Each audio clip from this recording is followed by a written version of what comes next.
The needle pierced her skin for the 100th time that afternoon.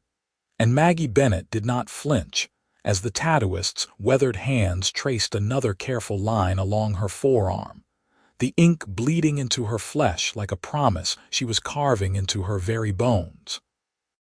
Sacramento, California, shimmered in the brutal heat of August 1878, and inside this cramped room above the saloon, she sat perfectly still while a map took shape on her skin. Every trail and landmark and water source between here and the Colorado border rendered in permanent black ink.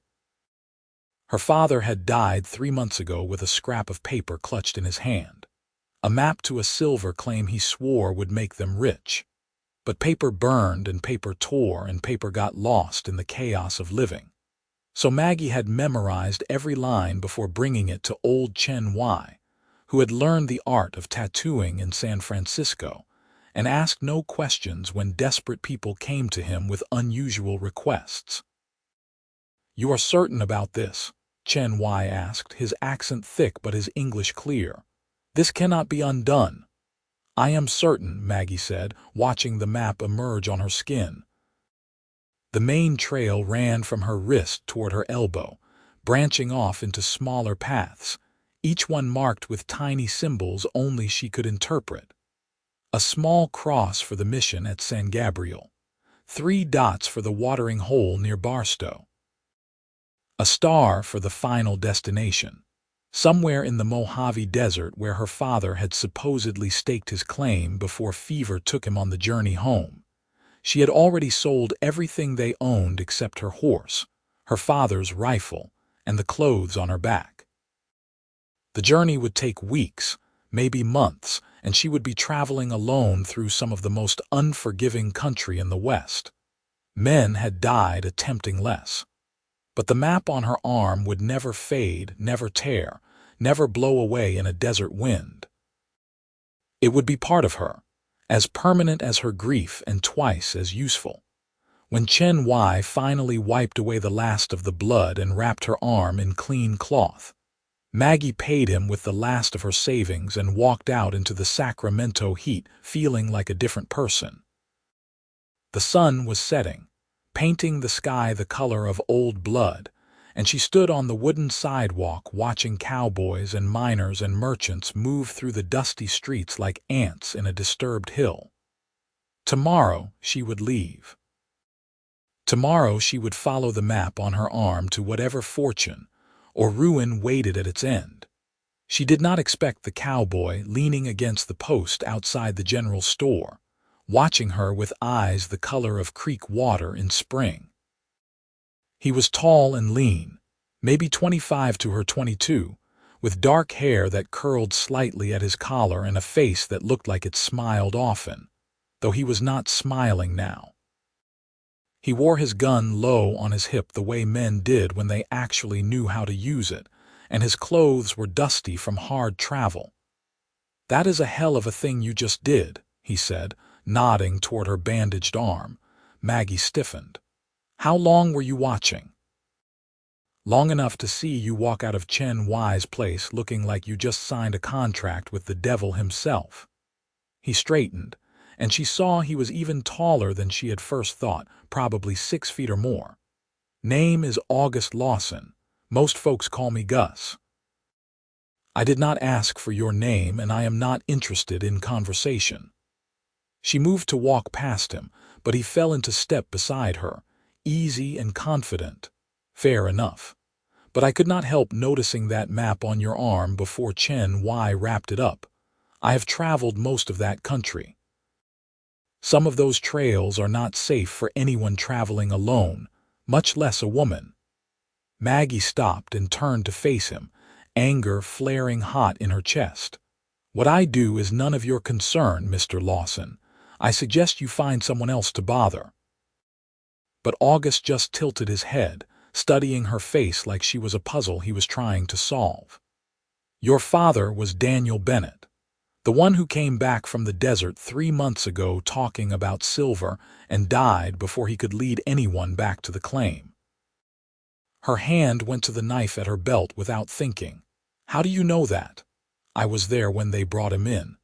Helped carry him to the doctor, though there was not much anyone could do by then. He talked about you. Said his daughter Maggie was smart as a whip and stubborn as a mule, and that she would know what to do with the map. August's expression softened. I am guessing that map is now on your arm. Maggie did not lower her hand from the knife. If you are thinking about following me to that claim, you can forget it. I am thinking about keeping you alive long enough to reach it. He held up his hands, showing he meant no threat.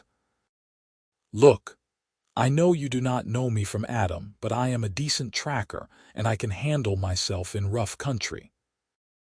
You are planning to cross the Mojave in late summer, which is about the stupidest thing I have heard in a month of Sundays, unless you know every water source and how to travel at night, and what to do when the Paiute decide you are trespassing on their land. And even if you know all that, one person alone out there is an invitation to disaster. And what would you want in return for this generous offer? Maggie asked, her voice dripping with suspicion. August was quiet for a moment, and something shifted in his expression, something that looked almost like loneliness. Company. A purpose. Maybe a small share if we actually find this silver your father was talking about. But mostly I am tired of drifting, and I figure helping someone accomplish something might feel better than just riding from town to town with no destination in mind. That is the worst business proposition I have ever heard, probably, but it is an honest one. Maggie studied him, trying to see past the easy charm to whatever lay beneath. His eyes were steady, no shifting or calculation in them, and his hands were rough with honest work.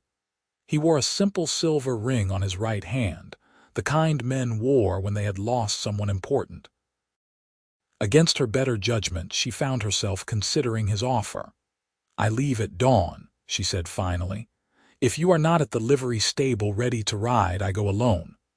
August smiled then, and it transformed his whole face, made him look younger and more alive. I will be there, he was. Maggie arrived at the stable just as the sun was breaking over the Sierra Nevada, painting the mountains gold and pink, and found August already saddled up on a sturdy bay gelding, his supplies packed neat and efficient. He had brought extra water skins, dried food, ammunition, and what looked like a well-used bedroll. When he saw her, he touched the brim of his hat in greeting. Ready when you are, Miss Bennett. Just Maggie, and if we are doing this, there need to be some rules. I am listening. First, this is my claim, my map, my journey. What I say goes. Second, you get 10% if we find the silver. Third, if at any point I tell you to leave, you leave. Understood? August nodded. Understood. Any other rules? Do not slow me down. Do not question my decisions, and do not expect me to cook your meals or mend your clothes. I am not your wife or your mother. Would not dream of it, August said, but there was amusement in his voice that made Maggie narrow her eyes. They rode out of Sacramento as the town was waking up, merchants opening their shops and women sweeping their front steps, and the smell of bacon and coffee drifting from the restaurants along Main Street. Maggie did not look back. There was nothing for her in Sacramento anymore, just memories and debt, and the grave where her father was buried in the paupers section of the cemetery. Everything she needed was tattooed on her arm, and if August Lawson proved useful, then fine. If not, she would send him packing at the first opportunity. But as the miles passed and the day grew hotter, she had to admit he knew what he was doing.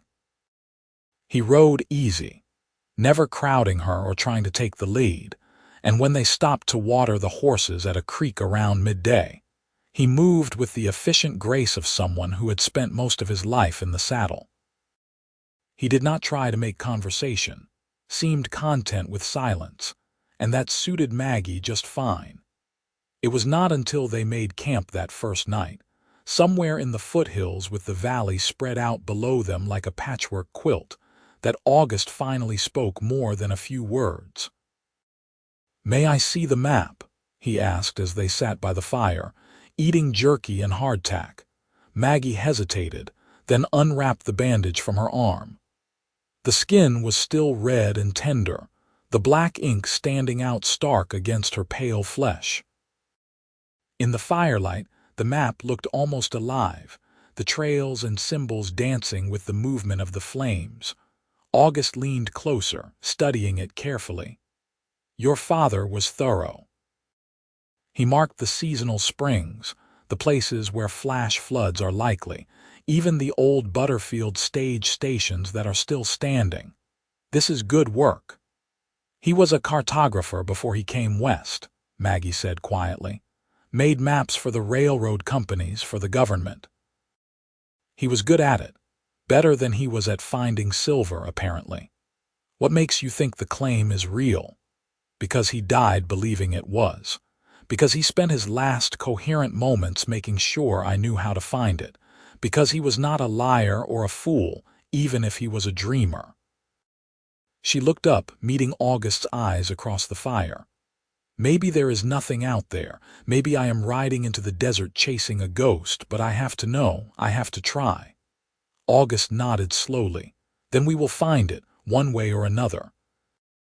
That night, Maggie lay in her bedroll staring up at the stars, listening to August's steady breathing from the other side of the fire, and wondering if she had made a terrible mistake trusting him.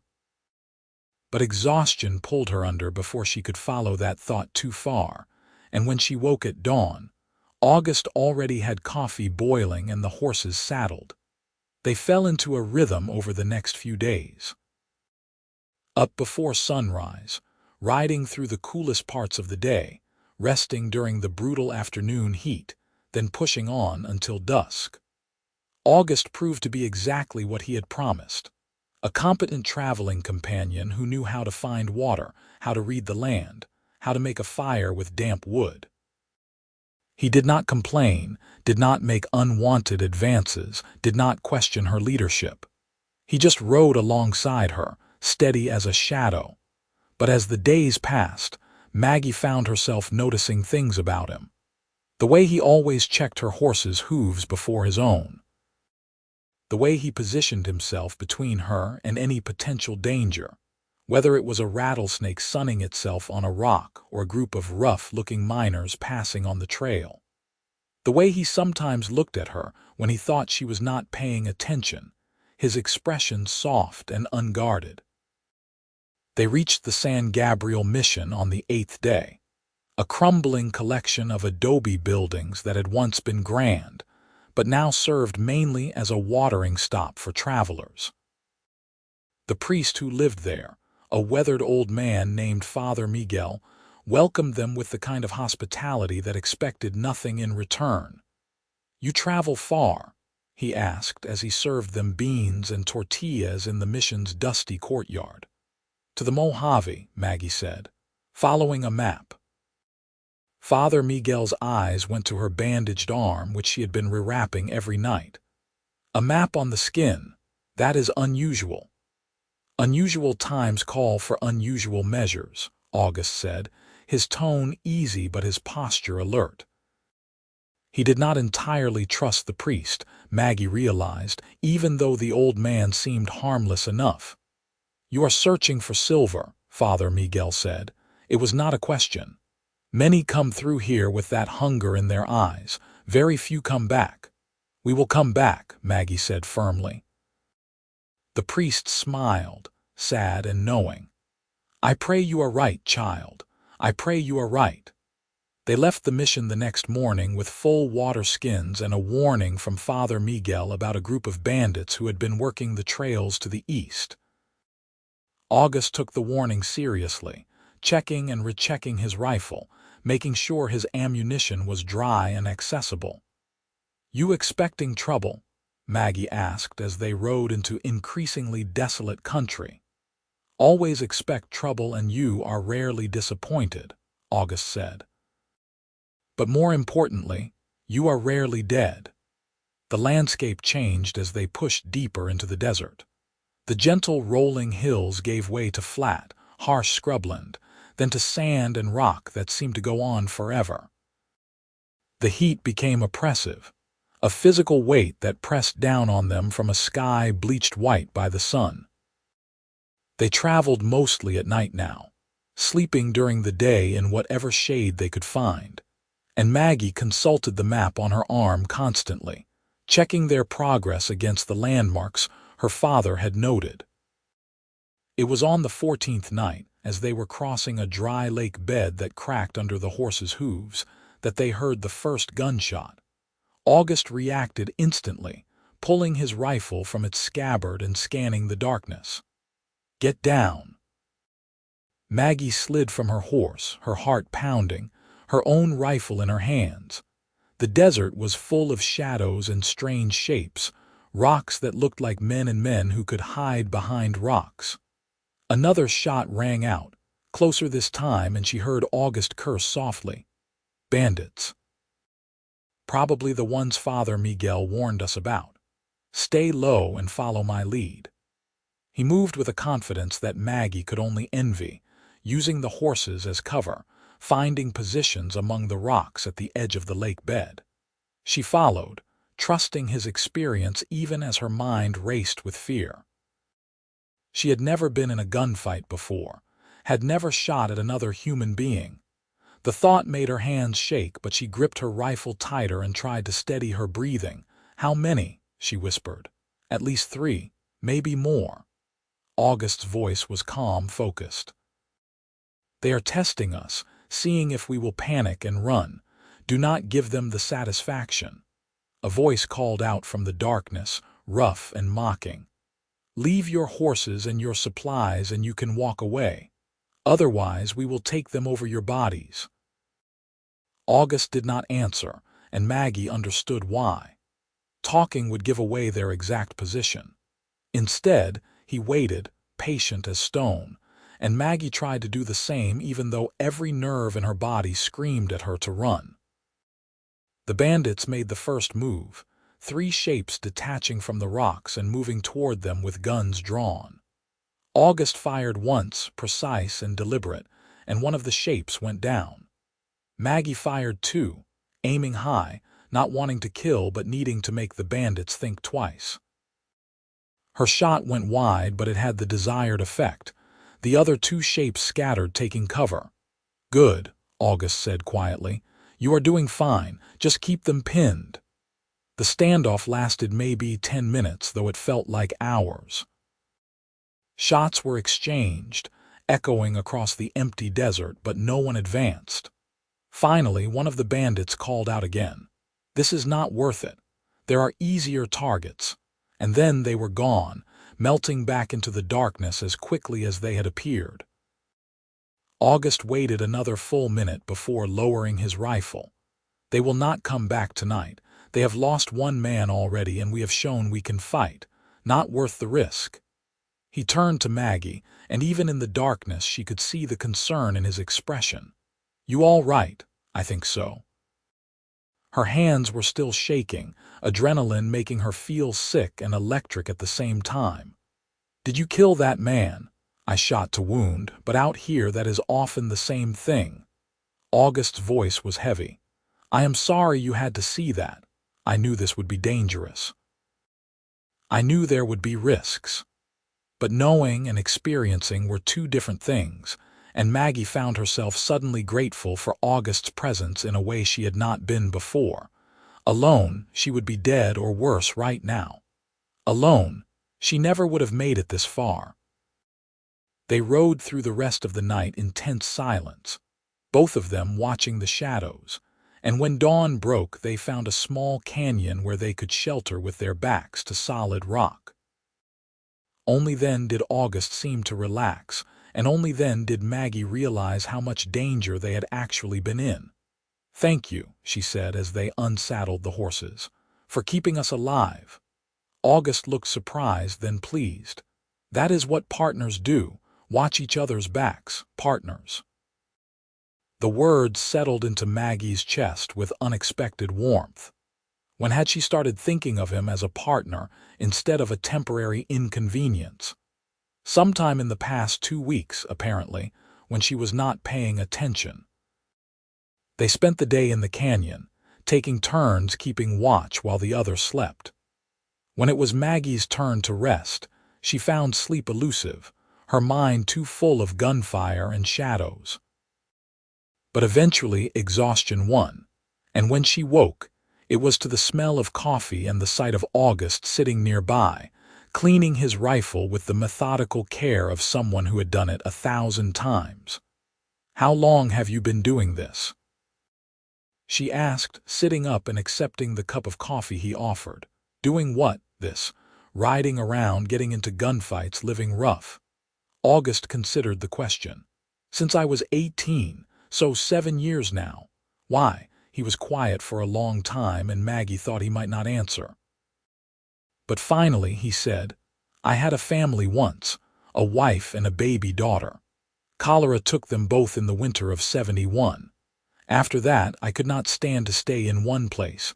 Everywhere I looked I saw ghosts, so I started moving and never stopped." Maggie looked at the ring on his right hand with new understanding. "I am sorry. So am I. Every day." August met her eyes, and the pain in them was raw and real. "But maybe that is why I am here. Maybe helping you is my way of making something good out of all that loss. Or maybe you are just a decent person who does not like seeing people struggle alone." August smiled, but it did not quite reach his eyes. "Maybe. Either way, I am glad I met you, Maggie Bennett. You have given me something to care about again, and I did not realize how much I needed that." The honesty of it caught Maggie off guard, and she did not know what to say. So she just nodded and drank her coffee, and they sat together in comfortable silence as the sun moved across the sky and the desert heat built like a living thing around them. They reached the watering hole near Barstow 3 days later and found it almost dry, just a trickle of water at the bottom of a depression that should have been a small pond. August looked at the map on Maggie's arm, now fully healed and standing out clear and sharp against her tanned skin. "The next water is 2 days east if we push hard, 3 if we are careful. Can we make it? If we ration carefully and travel at night, it will be close." He looked at her seriously. "We can turn back, no shame in it. We have come far, but the hardest part is still ahead." Maggie unwrapped her arm, studying the map her father had died to create. The star marking the claim was still 2 weeks away, maybe more. But turning back now would mean admitting defeat, would mean her father's death meant nothing, would mean the map on her skin was just a foolish girl's desperate gesture. "We keep going," she said. August nodded as if he had expected nothing less. "Then we keep going." Those next few days tested them in ways the bandits never had. The heat was relentless, turning the air itself into a weapon. They rode through the nights and hid during the days, rationing water so carefully that Maggie's lips cracked and her tongue felt like leather in her mouth. The horses suffered too, their ribs showing more with each passing day, their eyes dull with exhaustion. But August never complained, never suggested turning back, just kept riding beside her with grim determination. And somewhere in those brutal days, Maggie realized she had started to depend on him for more than just his survival skills. She liked the way he sang old songs under his breath, when he thought she could not hear. She liked the way he always made sure she ate before he did, even when supplies were short. She liked the way he looked at her, like she was strong and capable and worth protecting all at once. She liked him. More than liked him, if she was being honest with herself. The realization came one evening, as they sat watching the sunset paint the desert in impossible shades of orange and purple. August was checking the map on her arm against his mental calculations of their progress, his fingers gentle on her skin, and Maggie found herself acutely aware of every point of contact between them. When he looked up and their eyes met, Something electric passed between them, a recognition that hung in the air like heat lightning. "Maggie," August said softly, and her name in his mouth sounded like a prayer. "We should keep moving," she said, but she did not pull her arm away. "In a minute." He was still holding her arm, his thumb tracing the line of the trail they were following. "I need to say something first, because if I wait I might lose my nerve." Her heart was beating so hard she was sure he could hear it. "What?" "I know this is not the time or the place. I know we are in the middle of the desert chasing a silver claim that might not exist. I know we are both exhausted and scared and not thinking clearly. But I have to tell you that somewhere along this journey, I stopped doing this just to help you. I started doing it because I cannot imagine being anywhere else. Because when I look at you I see the future instead of the past, and I have not felt that way in 7 years. Maggie could barely breathe. "August, you do not have to say anything. I just needed you to know. Whatever happens out here, whether we find the silver or die trying, I am glad I took this journey with you." She should have pulled away. Should have reminded him of the rules she had set back in Sacramento, the professional distance she had tried to maintain. But instead she found herself leaning closer, her free hand coming up to touch his face, feeling the stubble on his jaw and the warmth of his skin. "I am glad too," she whispered, and then she kissed him. It was not a gentle kiss, not sweet or tentative. It was desperate and fierce. 7 years of his grief and 3 months of hers colliding in the middle of the desert with the sun setting, and the night rising and everything uncertain except this moment, this connection, this truth they had both been trying to ignore. When they finally pulled apart, both breathing hard, August rested his forehead against hers. "We should probably talk about this later," Maggie said. "Right now we need to find water or we are both going to die out here, and I would really rather not die right after discovering I have feelings for you." August laughed, the sound bright and surprised, and kissed her again, quick and sweet. "Fair enough. Water first, feelings later." They found the water source 2 nights later, a spring hidden in a rocky outcrop exactly where Maggie's father had marked it on the map.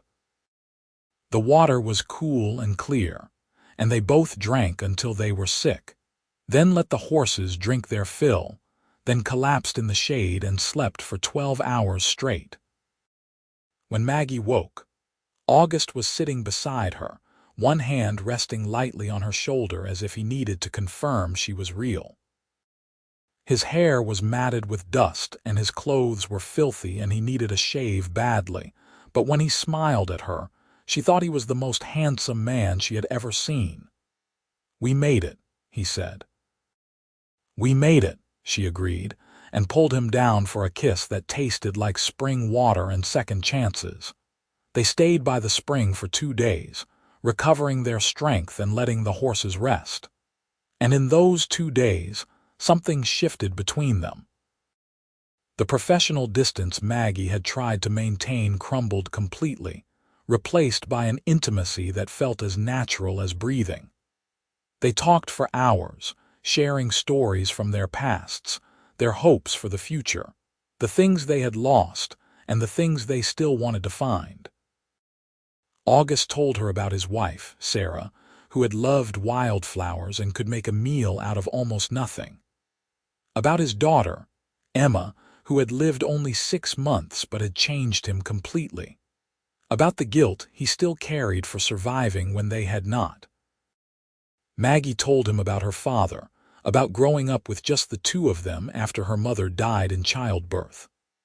About how he had taught her to read maps and shoot straight and never depend on anyone else to save her.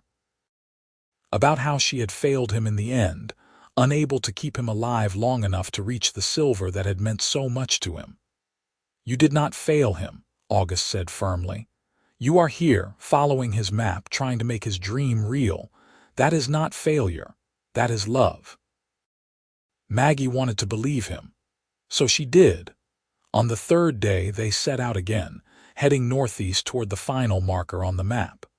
The terrain grew even more hostile, all jagged rocks and deep canyons and the constant threat of rattlesnakes. But they were stronger now, the water and rest having restored them, and they moved with renewed purpose.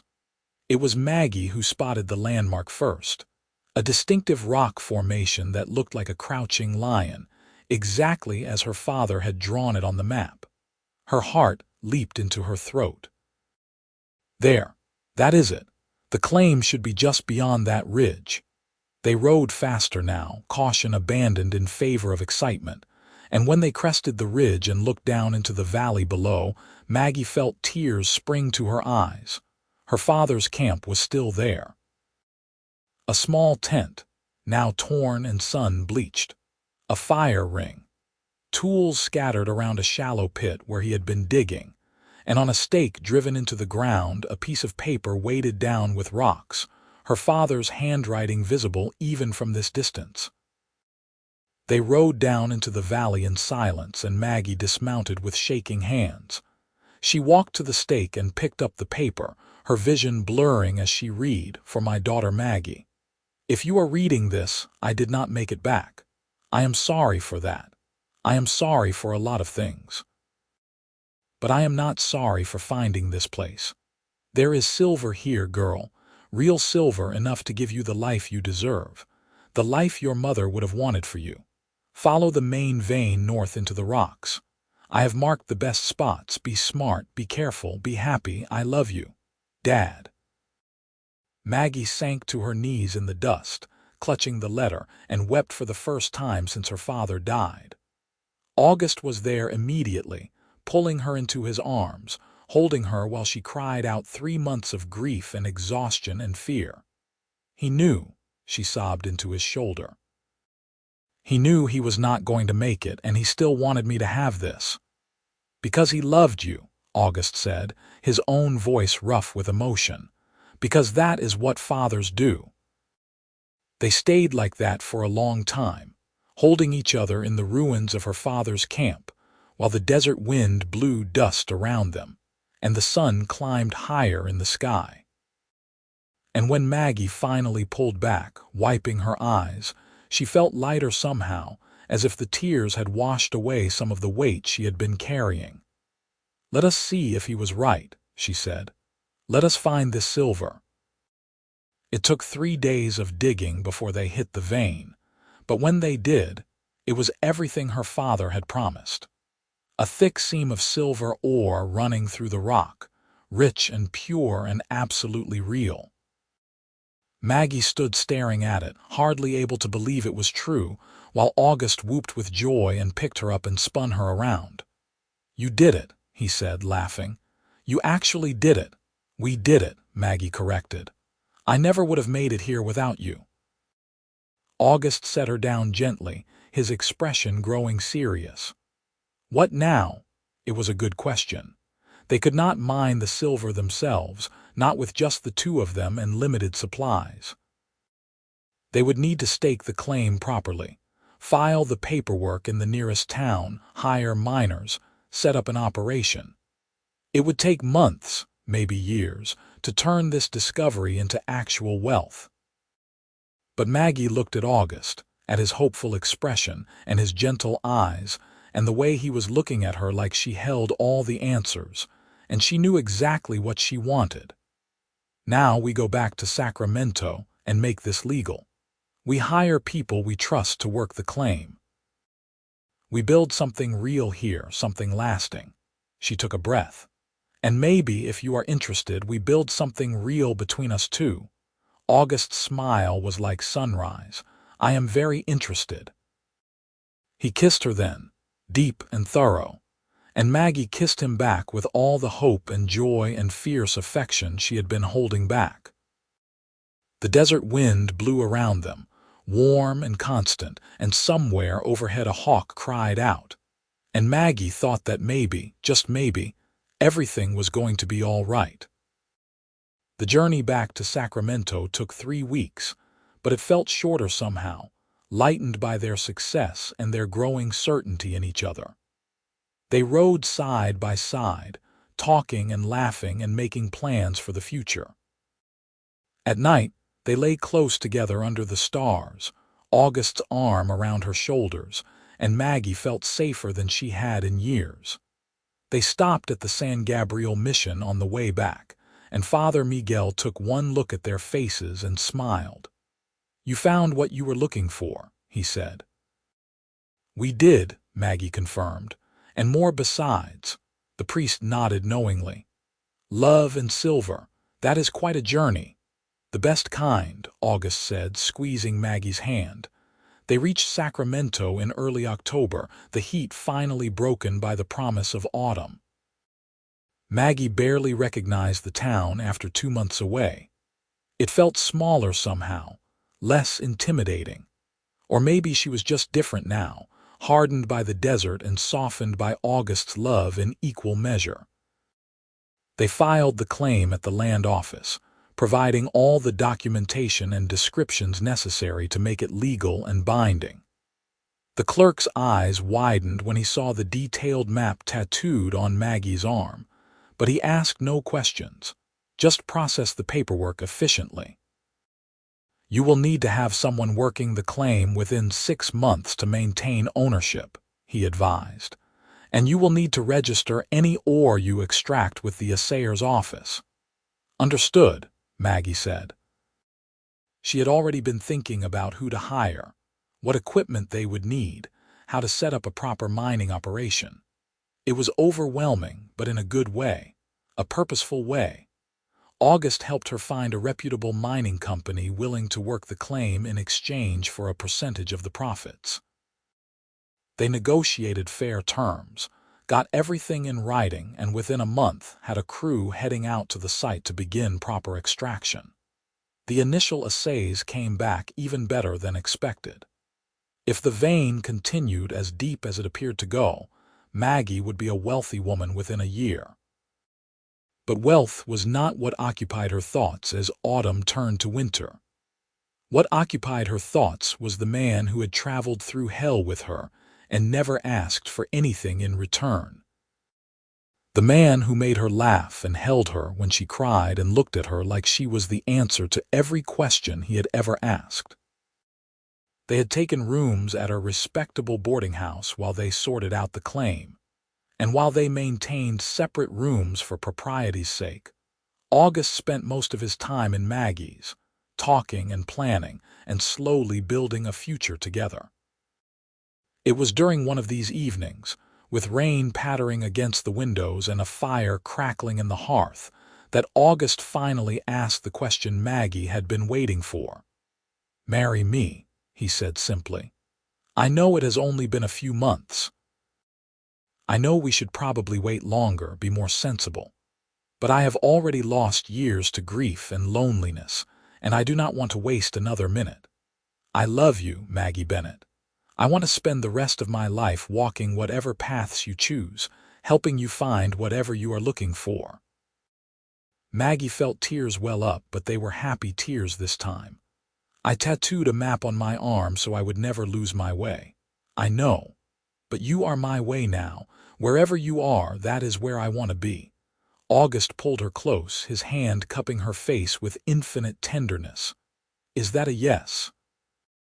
"That is absolutely a yes."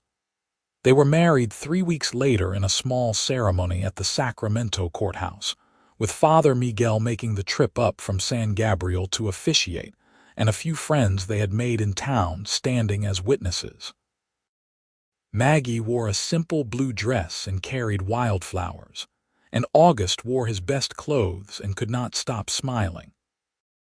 When they exchanged vows, Maggie thought about how far she had come from that desperate day in Chen Y's tattoo parlor, and how the map on her arm had led her to something far more valuable than silver. They spent their wedding night at the best hotel in Sacramento, and it was sweet and tender and full of laughter. August was gentle and patient, making sure Maggie felt safe and cherished, and afterward they lay tangled together, talking quietly about the future they would build together. "I want children," Maggie said, At least 2, maybe more if we can manage it. I want that too. August's voice was thick with emotion. I never thought I would get a second chance at family. You are not getting a second chance, you are getting a first chance at something new, something ours. He kissed her forehead, her cheeks, her lips.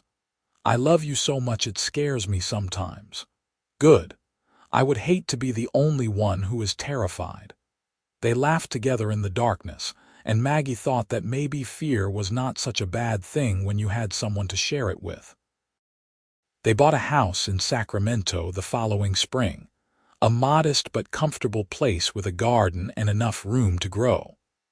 The silver claim continued to produce, providing them with a steady income that was more than enough to live on. August helped manage the business side of things, his natural head for numbers and logistics proving invaluable, while Maggie focused on ensuring the miners were treated fairly and the operation ran smoothly. But their real life happened in the spaces between business. It happened in the garden, where they planted vegetables and flowers. It happened in the kitchen, where they cooked meals together and talked about their days. It happened in the bedroom, where they loved each other with increasing tenderness and passion. It happened in all the small, ordinary moments that made up a marriage. Maggie got pregnant in the summer of 1879, and she told August on a warm evening in July, both of them sitting on their front porch watching the sun set. His reaction was everything she could have hoped for. Pure joy followed by immediate concern for her health and well-being. Are you feeling all right? Do you need anything? Should we call the doctor? August, I am pregnant, not dying. Women have been doing this for thousands of years. Not my woman, not carrying my child. He pulled her close, his hand already resting protectively on her still flat stomach. I am going to take such good care of you, and he did. Throughout the pregnancy, August was attentive and loving, bringing her tea when she felt nauseous, rubbing her swollen feet in the evenings, reading to her from the newspaper when she was too tired to hold it herself. He converted one of the spare rooms into a nursery, painting it soft yellow and building a cradle with his own hands. Their son was born in March of 1880, a healthy baby with a strong cry in his father's eyes. They named him Daniel after Maggie's father, and when August held him for the first time, Maggie saw tears streaming down his face. Thank you, he whispered. Thank you for giving me this. We gave this to each other, Maggie said, exhausted but happy. Daniel was an easy baby, content and curious, and watching August with him made Maggie fall in love with her husband all over again. He was patient and gentle, changing diapers without complaint, walking the floor with Daniel when he could not sleep, singing the same lullabies he had once sung to Emma.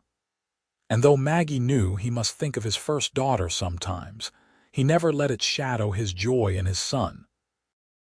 They had a second child 2 years later, a daughter they named Sarah after August's first wife.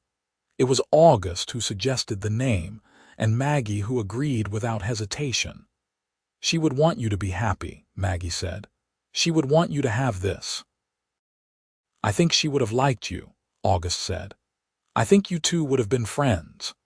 Sarah was a different kind of baby than Daniel had been, fussy and demanding, but she was also fierce and funny, and Maggie loved her with an intensity that sometimes took her breath away. Watching August with both children, seeing the way he loved them without reservation, Maggie felt a contentment she had never known was possible. The years passed in a blur of birthday parties and scraped knees and school recitals. The silver claim continued to produce, eventually making them quite wealthy, though they never forgot where they came from or the journey that had brought them together. They donated generously to the Sacramento orphanage and to Father Miguel's mission, and they treated their employees with respect and fair wages. Daniel grew into a serious, thoughtful boy who loved books and maps, while Sarah was wild and adventurous, always climbing trees and bringing home stray animals. They fought like siblings did, but they were fiercely protective of each other, and watching them together made Maggie think about the family she had lost and the family she had found. On their 5th wedding anniversary, August gave Maggie a bracelet made from silver from their claim, engraved with the coordinates of the place where they had found each other. "So you never forget where we started," he said, as he fastened it around her wrist. Maggie looked at the map still visible on her arm, faded slightly now but still clear, and then at the bracelet, and then at her husband's dear, familiar face. "I could never forget. It is written on my skin and in my heart." They made love that night with the tenderness of long familiarity and the passion of remembered adventure. And afterward, Maggie lay in August's arms thinking about maps and journeys and the unexpected destinations they could lead to. By 1885, they had added a 3rd child to their family, another son they named after August's grandfather. The house had been expanded to accommodate everyone, and on Sunday afternoons, it was full of noise and laughter and the controlled chaos of children playing.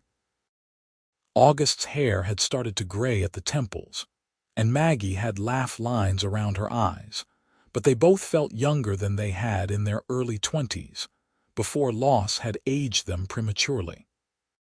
Father Miguel visited regularly, delighted to see the family they had built and to watch the children grow. He had become like a grandfather to Daniel and Sarah and little William, telling them stories about the old days and teaching them Spanish phrases that made August and Maggie laugh. "You have done well," he told them one evening after the children were in bed. "You took your grief and your hope and you built something beautiful." "We got lucky," Maggie said. "No," the priest disagreed gently. "You got brave. You chose to keep going when it would have been easier to give up. Both of you, that is not luck, that is courage." After he left, August pulled Maggie onto his lap, wrapping his arms around her waist and resting his chin on her shoulder. "You ever regret it?" he asked. "The journey, the risk, any of it?" Maggie thought about the girl who had sat in Chen Y's parlor 7 years ago, desperate and alone, and determined to follow a map into the unknown. She thought about the long, brutal journey through the desert, the bandits and the heat, and the constant threat of death. She thought about finding the silver and finding August, and discovering that sometimes the most valuable treasure was not the one you set out looking for. "Not for a single second," she said. "You, never. You are the best thing that ever happened to me, Maggie Lawson. You and those 3 wild children of ours." "Only 3, I was thinking maybe we could try for 4. August laughed, delighted. "You are serious. Why not? We have the space, we have the resources, and I like being pregnant with your babies." "Then 4 it is, or 5, or however many you want." He kissed the side of her neck, making her shiver. "I will walk every path with you, remember, even the path to an extremely full house." Their 4th child, another daughter, was born in the spring of 1886, and they named her Emma Rose. August cried when Maggie told him the name she had chosen, and he held baby Emma with a reverence that spoke of old wounds finally healing. "Thank you," he whispered, "for letting me honor her. She was part of your story. That makes her part of ours." The children grew, and the house grew louder, and the silver claim eventually played out. But by then they had invested wisely enough that money was never a concern. August took up teaching at the local school, discovering he had a gift for making maps come alive for students the way Maggie's father once had. Maggie became involved in women's rights, using her wealth and influence to advocate for female property ownership and education. They grew older together, their hair going gray, their bodies softening, but their love never diminished. If anything, it deepened, seasoned by time and tested by the ordinary challenges of life. Sick children, financial worries, the occasional argument that was always resolved before bed. On their 20th anniversary, they took a trip back to the desert, leaving the children with Father Miguel and retracing the route marked on Maggie's arm. The map was still there, faded now and stretched by age, but still legible. They found the spring where they had first kissed, and they made love under the stars like young lovers, laughing at their creaking joints and gray hair. "We are getting old," August said, propped on one elbow looking down at her. "We are getting old together. That was always the plan. Best plan I ever agreed to." They visited her father's grave in the desert, the camp long since reclaimed by wind and sand, and Maggie laid flowers on the spot where she had found his final letter. "I did it, Dad," she said softly. "I followed the map and I found the silver and I found so much more. I hope wherever you are, you know how grateful I am for everything you taught me." August stood beside her, his hand warm in hers, and they stood together in silence, honoring the man who had inadvertently brought them together. The children grew up and started families of their own. Daniel became a surveyor, following in his grandfather's footsteps. Sarah married a doctor and scandalized society by insisting on attending medical school herself. William took over management of the investments from the silver claim, showing a shrewd business sense that made his parents proud. And Emma Rose became an artist, painting the desert landscapes her parents had told her about all her life. August and Maggie became grandparents, and then great-grandparents, and their house remained the center of a sprawling, noisy, loving family. They celebrated holidays and birthdays and ordinary Sundays with equal enthusiasm, and Maggie never took a single moment for granted. On their 40th anniversary in 1899, the whole family gathered for a party that spilled out of the house and into the garden. There were children running everywhere, 3 generations of Lawsons celebrating the couple who had started it all. Maggie, now 63 and still sharp as ever, stood beside August, now 66 with a full head of white hair, and looked at everything they had built together. "I tattooed a map on my arm so I would never lose my way," she said, repeating the words she had spoken on their wedding night. August smiled, the same smile that had captured her heart 41 years ago in the Sacramento heat. "And I said I would walk it with you. Best decision I ever made. You have walked every step with me, through desert and danger, through joy and sorrow, through everything life could throw at us. And I would do it all again in a heartbeat." They kissed, sweet and familiar, while their children and grandchildren and great-grandchildren applauded and whistled. And Maggie thought about maps and journeys, and the ways that sometimes losing your way was the only way to find where you truly belonged. August died peacefully in his sleep in the spring of 1902, with Maggie holding his hand and their children gathered around. He was 69 and he had lived a full, rich life, but Maggie felt his loss like a physical wound.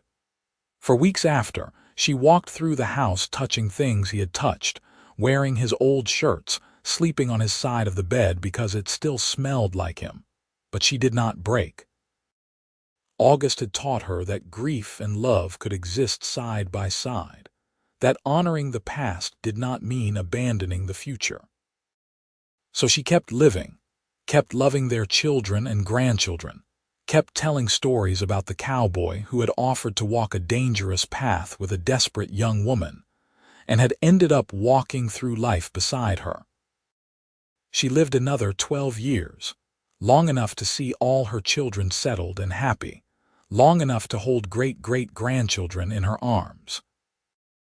And when she died in the autumn of 1914 at the age of 78, it was with the map still visible on her arm, faded and stretched but still there, a permanent reminder of the journey that had defined her life. They buried her next to August in the Sacramento cemetery, under a headstone that read, "She followed a map to silver and found gold in love."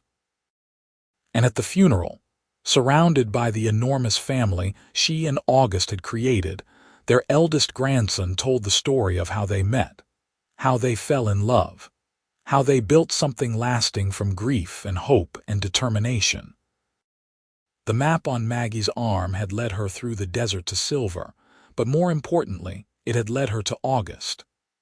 And August had kept his promise, walking every step of the journey with her, through danger and joy, through poverty and wealth, through youth and old age. He had walked beside her until the very end, and in doing so, had shown her that sometimes the most important destinations were the ones you never knew you were looking for. Their great-granddaughter, another Maggie, stood at the funeral with her own daughter on her hip, and she thought about the story she had just heard, about bravery and love, and the ways that sometimes the best things in life came from taking risks. And she thought that maybe someday she would get her own map tattooed on her arm, her own reminder that being lost was sometimes the first step to being found. But that would be her journey, her story. For now, she was content to honor the memory of the great-grandmother she had never met, but who had left behind a legacy of courage that would echo through generations. The wind blew through the cemetery, warm and constant like the desert wind that had witnessed the beginning of Maggie and August's love story. And if you listened closely, you might have heard the whisper of their voices on that wind, still walking together, still in love, still finding their way through whatever country lay beyond this one. Because some journeys never really end. Some paths go on forever. And some promises once made last beyond death and time and everything in between. The cowboy had said he would walk it with her, and he had, every single step.